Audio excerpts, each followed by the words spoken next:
நம்முடைய பிதாவாகிய தேவனாலும் நம்முடைய இரட்சகராகிய இயேசு கிறிஸ்துவினாலும் உங்களுக்கு கிருபையும் சமாதானமும் உண்டாவதாக.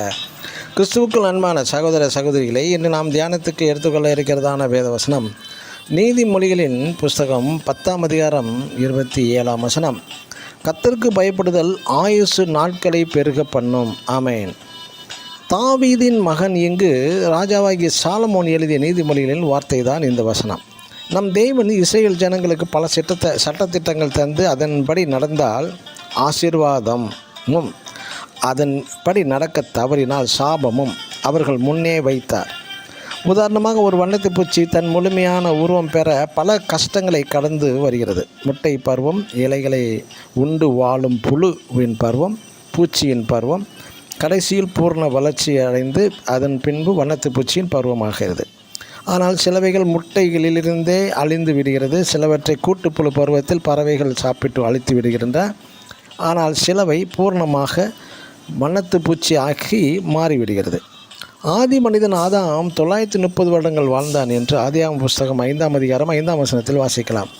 பூமியில் பாவம் பெருக பெருக ஆயுசு வருடங்களும் குறைந்து விட்டது. 120 வருடங்கள் ஆகிவிட்டது அதன் பின்பு. மற்றும் தற்சமயம் பக்தன் மோசையின் மூலம் எழுதுகிறான், எங்கள் ஆயுசு நாட்கள் 70 வருடமும் பலத்தின் மிகுதியால் 80 வருடம் என்று சங்கீதம் 90:15 வாசிக்கலாம். புதிய ஏற்பாட்டில் அப்போஸ்தலனாகிய யாக்கோபு புகைக்கு ஒப்படுகின்றார். யாக்கோபு 4ஆம் அதிகாரம் 14ஆம் வசனத்தில். மற்றும் யோபு சொல்கிறான், ஸ்ரீனிடத்தில் பிறந்த மனிதன் வாழ்நாள் குறுகினதும் சஞ்சலம் நிறைந்தவன் என்று யோபு 14ஆம் அதிகாரம் 1ஆம் வசனத்தில் வாசிக்கலாம். பூமியில் வாழும் மனித வாழ்க்கை பற்றி பழைய ஏற்பாட்டிலும் புதிய ஏற்பாட்டிலும் எப்படிப்பட்டது என்கிறார்கள். உங்களது சரீர வேதனை, வியாதிகள், பலவீனங்கள் வருவது இயற்கைதான்.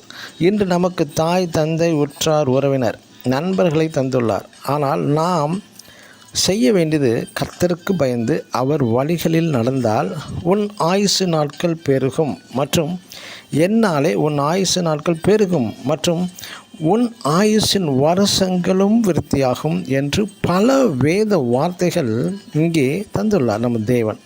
ஞானி சாலமோனும் குறிப்பிட்டுள்ளார். ஆமென். God bless you.